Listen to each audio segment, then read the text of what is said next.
세상에 떠도는 기묘한 괴담들. 첫 번째 이야기. 그날 낚시터에서 누나와 겪었던 일. 우선 본인은 절대 귀신을 믿지 않는다는 사실을 먼저 밝혀두고 싶다. 하지만 7년 전 그날의 사건은 내게 귀신이란 존재의 무서움을 각인시켜 주었다. 이야기를 풀자면 항상 학교가 끝난 후 같이 놀던 현우와 건호라는 친구들이 있었다. 우리는 학교가 끝나면 항상 낚시를 가곤 했는데 그 이유는 하루 용돈이 3인급이었기 때문에 PC방을 한두 시간 하고 나오면 오후부터 저녁까지 플로 현저 타임이 올 만큼 무료해서였다. 그러던 어느 날 이상한 일이 생겼다. 고노라는 애가 어떤 누나와 같이 오길래 누구냐고 물었더니 자기도 모르는 사람이라고 대답했다. 그 누나가 계속 놀자 하면서 따라왔다는 것이다. 당연히 우리는 거부감이 들었고 거절했지만 그 의문의 누나는 따라오는 걸 그만둘 기미가 보이지 않았다. 더욱 이상한 건 그 누나가 우리 전부와 놀기보단 유독 그 고노라는 애에게 집착에 가까운 관심을 보였다는 것이다. 그렇게 몇 주가 흐르고 토요일 저녁이 되자 우리는 용돈을 모아 캠핑용품을 챙기고 낚시터로 향했다. 그러다 그 누나와 마주쳤는데 예상대로 그 누나는 우리를 계속 따라왔고 우리는 누나를 따돌리기 위해 뛰었지만 따돌리기엔 역부족이었다. 물론 산길이라 위험해서라는 허울 좋은 명목도 있었지만 사실은 약간 꺼림칙해서였다. 방금도 말했듯이 그 낚시터까지 가는 길은 멀고 험했다. 평지로 1시간 30분 정도 걸리는 울긋불긋하고 오르막길 투성이인 길을 넘어야 낚시터가 나오기 때문이다. 지금은 고인이 된 그 누나는 비정상적으로 눈이 컸다. 그 비정상적인 큰 눈 때문인지 아니면 겁도 없이 우릴 따라오는 데에서 나오는 위화감 때문인지는 모르겠지만 우리는 그 누나에게 짜증을 부렸다. 누나 저희 저녁까지 할 건데 그렇게 늦게까지 할 건 아니니까 무섭다고 집에 가자 막 그러지 마세요. 우리가 오지 말라고 분명 말했으니까. 하지만 그 누나는 대답도 없이 가만히 있었고 그 모습에 나는 약간의 소름을 느끼지 않을 수가 없었다. 그렇게 우리는 강가에서 불장난도 하고 라면도 끓이며 토요일 저녁을 만끽하고 있었는데 그 누나가 신경 쓰여서 뒤를 돌아보니 아무것도 하지 않고 고노를 유심히 바라보는 게 아닌가. 그렇게 계속 생각이 날 때마다 뒤를 돌아보면 그 누나는 정말 소름이 끼칠 정도로 고노만 뚫어지게 쳐다봤다. 시간이 흐르는 걸 체감하자 난 아무래도 그 누나가 신경 쓰였다. 그대로 무시하고만 있을 수도 없었기에 우리가 먹던 라면을 종이컵에 덜어서 권하자 누나는 그 큰 눈으로 고노를 응시하면서 영혼 없이 라면을 먹는 것이었다. 그렇게 30분 정도가 지났을까? 누나가 보이지 않았다. 불러도 대답이 없자 우리는 걱정이 됐다. 하지만 아무도 찾으러 가자는 말을 꺼내지는 않았다. 낚시를 포기하고 그 누나를 찾으러 갈 수도 있었지만 그 상황이 무섭기도 하고 그 소름 끼치는 큰 눈을 다시 마주하기도 약간 꺼려졌기 때문일 거다. 난 오줌이 마려워도 일부러 참고 움직이지 않았지만 현우가 갑자기 오줌이 마렵다며 통화도 할 겸 혼자서 언덕으로 올라갔다. 그렇게 4분이 지났을까? 현우가 소리쳤다. 야 빨리 좀 와. 빨리. 이 새끼 미쳤다. 현우의 평소 행실 때문에 아직 위험성을 자각하지 못한 우리는 서로에게 네가 가보라며 떠넘겼고 결국 내가 가게 됐다. 현우에게 가보니 현우는 계속 횡설수설하고 있고 그 누나는 부부 무덤에 올라가 아이고 야들아 너희 야밤에 뭐 이리 시끄럽게 놀아. 뭐하고 놀길래 그리 재미있나. 하며 할머니 말투로 이상한 말들을 늘어놓았다. 약간의 정적 후 갑자기 숨 넘어갈 듯 웃으면서 옆에 있는 무덤에 우리 이름을 대면서 하나씩 소개를 시켜주는 것이었다. 장난이라기엔 너무도 정교했고 흡사 이중인격 같았다. 그러다가 누나의 눈이 뒤집히면서 웃는데 그 소름 돋는 모습에 우리는 고노를 데리고 미친 듯이 도망갔다.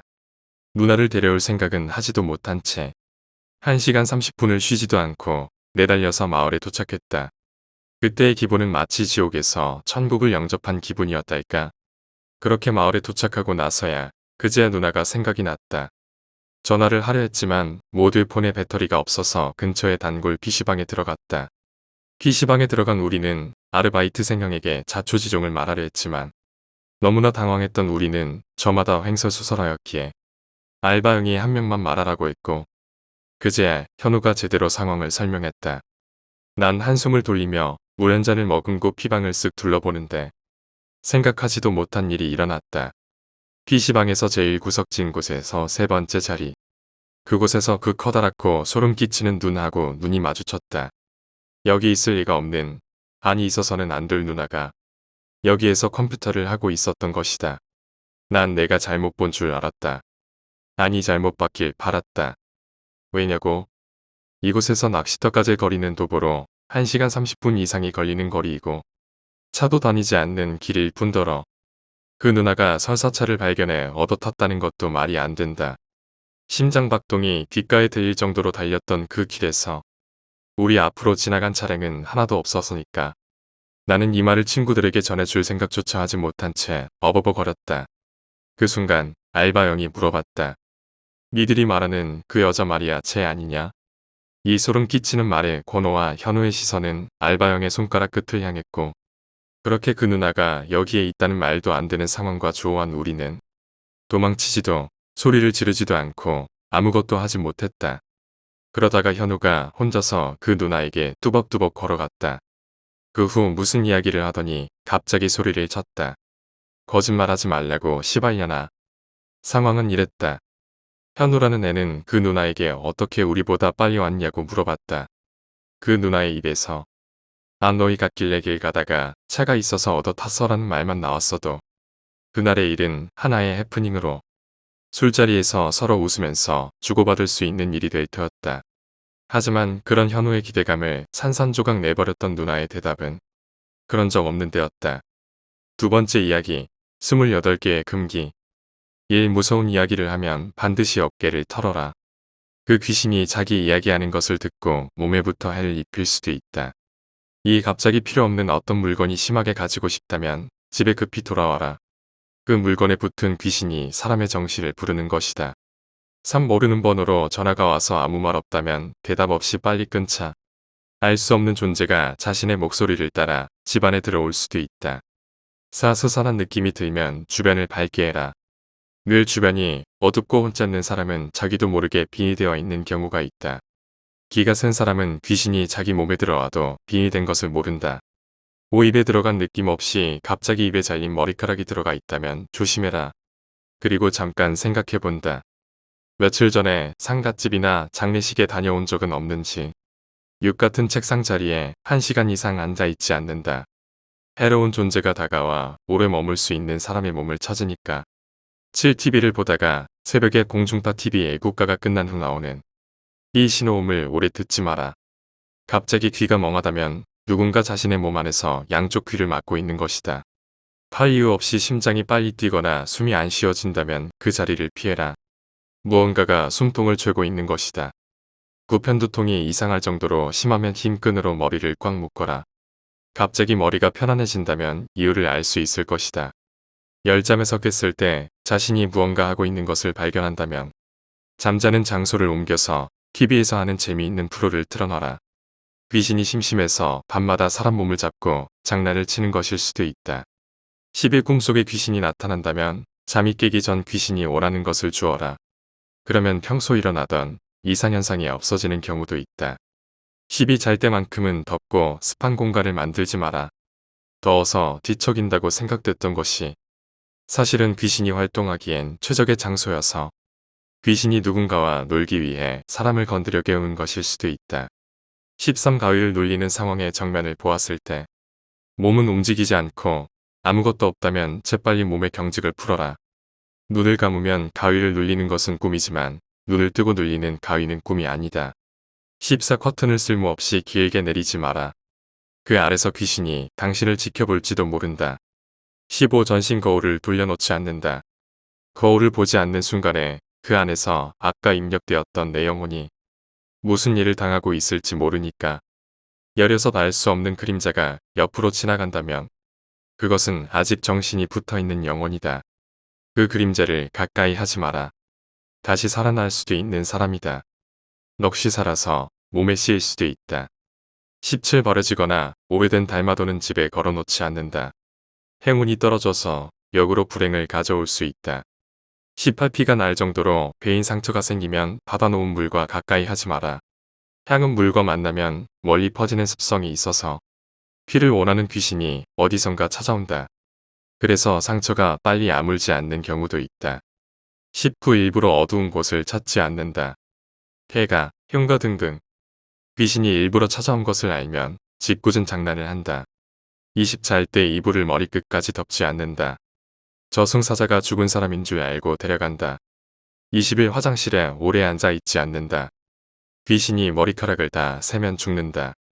22. 냉장고, 장롱 위를 비우지 마라. 귀신이나 저승사자가 데리고 가기 위해 지켜보고 있다. 23. 문지방을 밟지 마라. 지방령이 괴롭힌다. 24. 잘 때 의자를 빼놓고 자지 않는다. 잘 때 귀신이 의자 위에서 쳐다본다. 25. 잠이 문득 깨면 옆을 돌아보지 마라. 귀신이 쳐다보고 있다. 귀신과 눈이 마주치면 귀신이 데리고 간다. 26. 장롱을 열어놓지 마라. 귀신이 당신을 데려가기 위해 기다리고 있으니까. 27. 밤에 불을 끄고 방 모서리 4개를 보지 마라. 그 모서리 중 1개에서 귀신이 나와 숨을 못 쉬게 한다. 28. 혼자 잘 때 베개를 옆에 하나 더 두지 마라. 저승사자들이 잠시 쉬기 위해 비워져 있는 자리에 누워서 쉬었다 간다. 세 번째 이야기, 오두막의 여자. 올여름, 지금까지 살아오면서 가장 무서운 일을 겪었다. 처음에는 누군가에게 이야기조차 할 수 없었지만 지금은 많이 안정되었기 때문에 글로 남겨보려 한다. 우리 집은 추곡후 지방의 깊은 산속에 있는 시골이다. 나는 이곳에서 작은 자연 애호가 클럽에 소속되어 있어서 여러 이벤트를 기획하거나 참가하고 있다. 우리 집에서는 차로 20분 정도 걸리는 곳에 X산이라는 산이 있다. 주로 그 산에서 클럽 멤버들과 등산이나 캠프를 하곤 했다. 그리고 그 X산에서 일반인 참가자들을 모집해서 클럽 멤버들이 산행 가이드를 하자는 기획안이 올라왔다. X산의 매력과 자연의 아름다움을 지역 주민들에게 널리 알리자는 뜻에서 왔다. 나는 그 기획에 찬성해서 내가 이벤트의 사전 준비를 맡게 되었다. 내가 맡게 된 것은 필요한 도구들의 준비와 가이드할 장소의 선정이었다. 몇 번이고 올랐던 산이다 보니 거의 모든 것을 알고 있었지만 아무래도 역시 한번 직접 가서 실제로 걸으면서 생각하는 것이 좋겠다는 생각이 들었다. 그래서 나는 휴일에 혼자 X산으로 향했다. 그날은 날씨도 좋아서 등산하기에는 더할 나위 없었다. 나는 한 손에 디지털 카메라를 들고 가이드 안내 책자에 넣을 사진을 곳곳에서 찍으면서 등산을 즐기고 있었다. 그렇게 해서 목표 지점에 반 정도 왔을 무렵 약수터에서 조금 쉬고 있는데 날씨가 심상치 않게 변하기 시작했다. 그만 돌아갈까 하는 생각이 들었지만 행사 당일에는 이곳보다 더 나아갈 예정이었던 터라 조금 더 가다가 날씨가 나빠지면 내려올 생각으로 서둘러 길을 올랐다. 그리고 그때였다. 응? 무슨 소리가 들렸다. 사람의 목소리 같다는 생각에 주위를 둘러봤다. 나는 평범한 등산로를 걷고 있었다.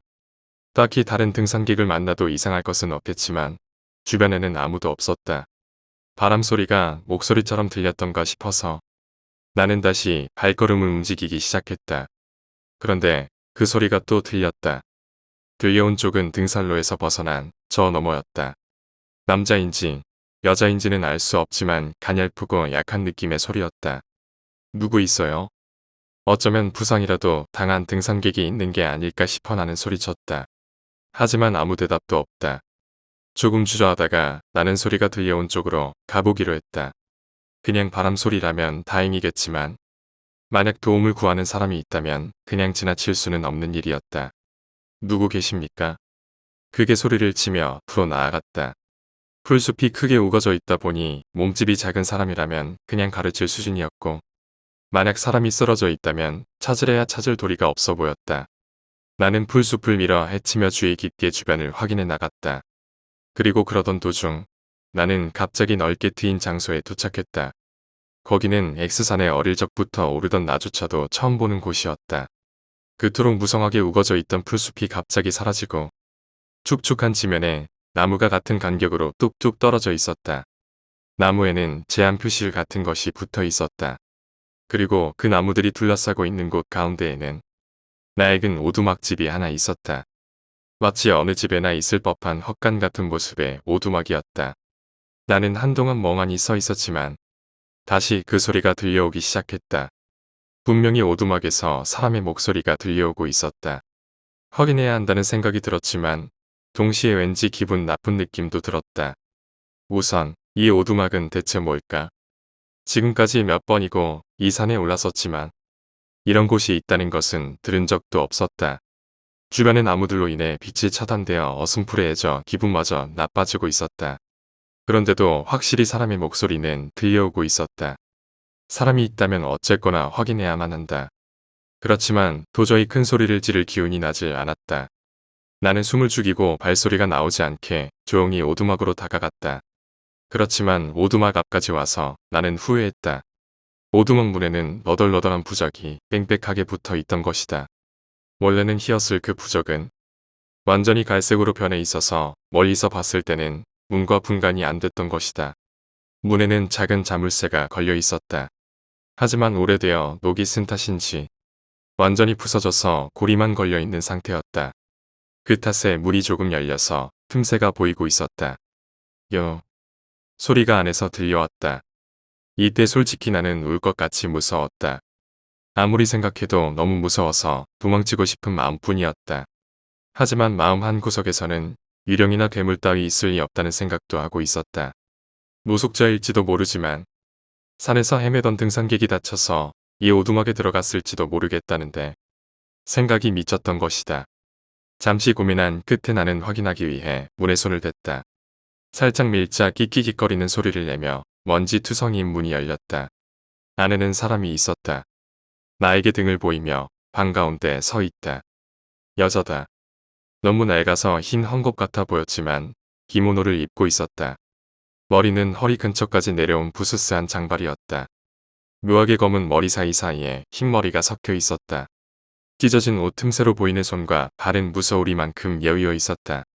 그 발 밑에는 개인지 너구리인지 모를 동물의 시체가 널려 있었다. 죽은 지 얼마 안 된 것인지 마루에는 검붉은 피가 흐르고 있다. 태택하여. 그 여자는 무엇인가를 소곤소곤 중얼거리고 있었다. 노래인 것일까? 알아들을 수는 없지만 일정한 템포가 느껴진다. 아, 이건 위험하다. 현실과는 동떨어진 것 같은 광경을 보며 나는 그런 생각이 들었다.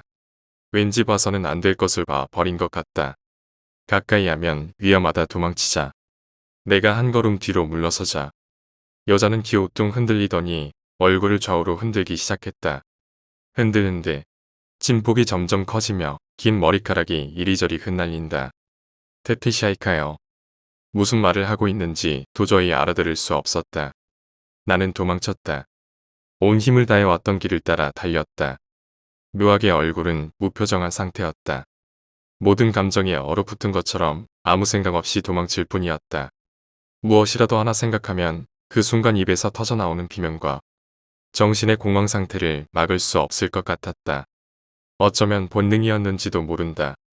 풀숲을 밀어 헤치며 원래 등산 코스로 돌아온다. 거기서 숨을 고르며 온 길을 되돌아봤다. 그런데 20m 정도 떨어진 풀숲 속에 검은 머리가 나와 있는 것이 보였다. 온몸이 굳었다. 머리밖에 보이지 않았지만 그 백발 섞인 머리카락은 조금 전 그 여자였다. 쫓아오고 있었나? 나는 곧바로 쏜살같이 도망쳤다. 등산로를 계속 달려간다. 달리면서 목만 돌려서 뒤를 봤다. 등산로 옆 나무 그늘에 흰 옷이 보인다. 아까 전보다 가까워졌다. 미친 듯 달리다 다시 뒤를 돌아보았다. 조금 전보다 더욱 가까워졌다. 공포로 신음소리가 새어니 온다. 구르듯 미친 듯 달려서 산을 내려온다. 전력으로 도망치고 있는데도 그놈은 지친 기색 하나 없이 아까보다 더욱 가까이 와 있다. 조금만 더 가면 산기슭 마을에 도착한다. 이제 그놈은 바로 3m 정도 뒤에 있다. 순간적으로 얼굴이 보였다. 눈매는 찰싹 붙은 머리카락 때문에 보이지 않았지만 입이 계속 움직이고 있었다. 앞만 보고 달리고 달렸다. 더 이상 뒤를 볼 용기가 없었다. 다음에 뒤를 돌아보면 내 등 바로 뒤에 있을 것만 같았다. 가쁜 숨을 내쉬며 마을에 들어서자마자 가장 가까운 집으로 달려가 초인종을 미친 듯 눌렀다. 제발, 제발. 내가 소리를 지르자 집안에서 할머니 한 분이 나오셨다. 뭐야, 무슨 일 있어? 할머니는 깜짝 놀란 것 같으셨다. 죄송합니다. 저기 혹시 제 뒤에 누가 따라오지는 않나요? 아무것도 없는데. 살짝 뒤를 돌아보니 확실히 그 여자의 모습은 없었다. 이게 내가 겪은 일이다. 클럽에 있는 사람들에게 말해볼까 싶기도 했지만 아무래도 무서워서 그만뒀다. 기획하고 있던 엑스산 이벤트도 참가하지 않았다. 도대체 내가 봤던 것은 무엇이었을까? 지금은 공포심도 많이 옅어져서 내년쯤 한번 찾아가 볼까 싶기도 하다. 네 번째 이야기, 삼촌댁. 어릴 적, 지금은 돌아가신 삼촌과 숙모는 나를 무척 귀여워해 주셨다. 외가 장남이었던 삼촌은 할아버지에게 토지와 살림 대부분을 물려받으셨었다. 그렇기에 굳이 직업을 가지지도 않고 세상 일에는 관여하지 않으며 토지 임대료만 받아 유유자적 사시는 분이었다. 마을에서 조금 떨어진 곳에 자리 잡은 오래된 단층 집에 눌러앉아 아이도 없이 두 분 내외만 넓은 집에서 적적하게 사셨다. 맞벌이 때문에 바빴던 우리 부모님 대신 우리 누나랑 동생까지 자주 집에 데려와 맛있는 음식도 내주시고 용돈도 주곤 하셨다.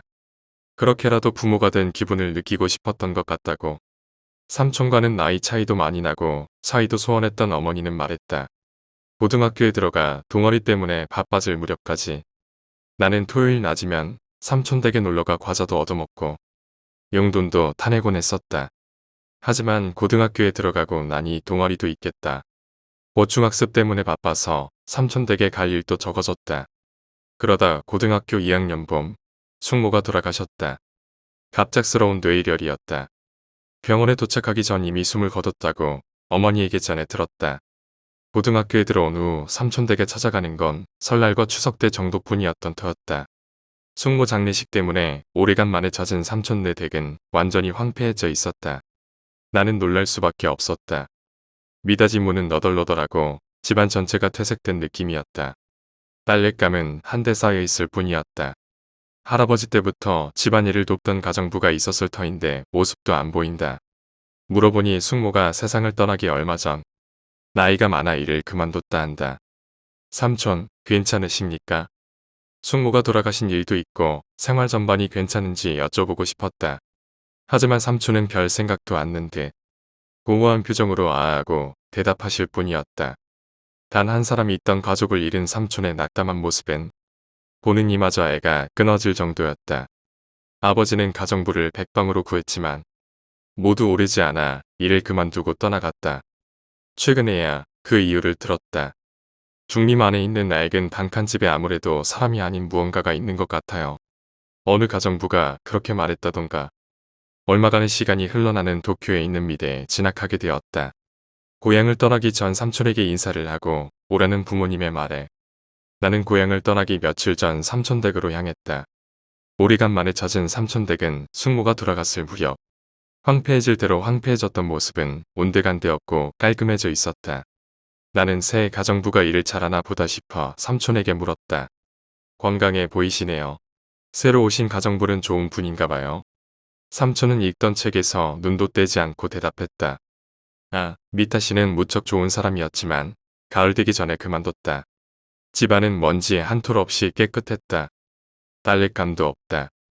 삼촌이 스스로 하신 건가? 그렇다면 식사는 어떻게 하고 계신 거지? 설마 이 나이에 배달 음식만 시켜 먹고 계시기라도 할 리가. 그럼 누가 이렇게 깨끗하게 청소를 해놓은 건가요? 라는 질문을 어떻게 삼촌한테 거슬리지 않게 할까 고민하고 있던 터였다. 그러고 보니 너 숙모가 만든 튀김 좋아했었지? 냉장고에 남아있으니 먹고 가거라. 내 의문에 답하듯 삼촌은 말했다. 삼촌은 코타치에 들어가 책에 눈을 돌린 채 고개도 들지 않는다.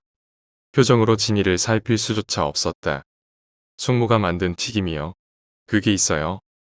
나는 닫힌 불단으로 눈을 돌리며 물었다. 아, 어젯밤에도 왔었거든. 만들고 남겨놓은 다음 갔을 게다. 냉장고 한번 보거라. 삼촌은 손가락만 부업 쪽을 가리켜 대답했다. 잠시 침묵이 흐른다. 삼촌의 어플고를 바라보지만 삼촌의 눈은 책 속에 머물 뿐이다. 불 켤까요? 어슴풀에 해진 이 집에 죽었을 숙모가 있다는 정체 모를 상황에 압도당해 나는 일어섰다. 하지만 형광등 끈이 어디에도 보이질 않는다. 자세히 보니 다 잘려나간 것이었다. 아, 전기는 그 사람이 싫어하니까 됐어. 나는 큰맘 먹고 다시 앉아 삼촌에게 물었다. 삼촌, 숙모가 있어요? 숙모가 어젯밤에 와서 튀김을 만들었어요. 만약 삼촌이 치매라면 부모님한테 연락해 제대로 된 조치를 취해야 할 터다. 만약 삼촌이 제정신이라면 무언가 이상한 일이 일어나고 있음은 틀림없었다. 삼촌은 내 기대를 지우듯 강한 목소리로 아하고 대답하고 처음으로 나를 보았다. 하지만 숙모는 돌아가셨잖아요 하는 의문을 내뱉으려다 나는 삼촌의 얼굴을 보고 말을 삼켰다. 돋보기 안쪽 삼촌의 공허한 눈동자 검은 저위는 쪼그라들어 있고 흰자는 노랗게 탁해져 초점이 어디인지조차 모를 지경이었다. 삼촌이 노망든 게 거의 확실하다 여긴 나는 저 내일 일찍 나가봐야 해서 오늘은 이만 하고 일어서려 했다. 돌아가는 게냐? 돌아가기 전에 저기 있는 바지롱 사다리를 좀 가져다 주겠니? 접사다리요? 여기에다가요? 매일 저녁 숙모가 저기서 내려오는 게 힘들어 보여서 말이다. 삼촌은 불단 위 작은 벽장을 가리켰다. 네. 죽은 숙모가 불단 위 작은 벽장에서 내려온다고? 무슨 말인지 이해를 못하고 있자니 삼촌은 탁한 눈으로 나를 바라보며 말했다. 숙모는 말이다. 밤이 되면 저 벽장에서 쓱 나와서 그 옆에 있는 삼나무 기둥을 타고 내려온단다. 삼촌은 벽장 옆 삼나무 기둥을 손가락으로 덧쓰듯 가리켰다. 삼촌, 숙모는 1년 전에 돌아가셨어요 라는 말을 차마 꺼내지 못하고 있자 삼촌은 다 알겠다는 듯 말했다. 나도 태울 생각이었다. 하지만 말이다. 있었어. 숨어 있었어. 저기에. 삼촌은 초점이 맞지 않는 눈으로 나를 바라보며 불단 위 벽장을 가리켰다. 나는 벽장을 올려다봤다. 낡아빠진 벽장 문은 닫힌 채다. 저 안에 숙모가 있다고? 매일 저녁 돌아오는데 그 삼나무 기둥이 번들번들하잖냐. 미끄러질 것 같아. 큰일이야. 그래서 저기 사다리를 기대 세워놓아 주려는 게다. 삼촌은 내가 입을 열지 못하게 하려는데 계속 말을 이어갔다. 일단 여기서는 삼촌이 아무 말이나 하게 두고 한시라도 빨리 나가고 싶었다. 그리고 부모님한테 이 이야기를 해야만 한다고 생각하며 나는 낡아빠진 접사다리를 들고 와 삼나무 기둥 옆에 세우고 도망치듯 삼촌 댁에서 빠져나왔다. 시간은 이미 5시를 지나 어슴푸레했지만 삼촌은 거실에서 불도 켜지 않은 채 의자에 앉아 낡은 책을 넘기고 계셨다. 집에 돌아온 후 나는 부모님에게 모든 것을 털어놓았다. 삼촌을 요양시설에 보내야 하지 않겠냐고 말했지만 아버지도 곤란한 표정을 지을 뿐이었다. 벌써 여러 번 가정부를 드리자고도 말했고 요양원에 가는 건 어떠냐고도 말했는데 전혀 말을 듣질 않으시더라. 가정부 부르는 돈도 다 우리 집에서 내서 그 돈도 만만치 않다는 푸념도 뒤따랐다. 숙모가 돌아왔다고 하는 망상은 어머니도 들어서 이미 알고 있는 듯했다.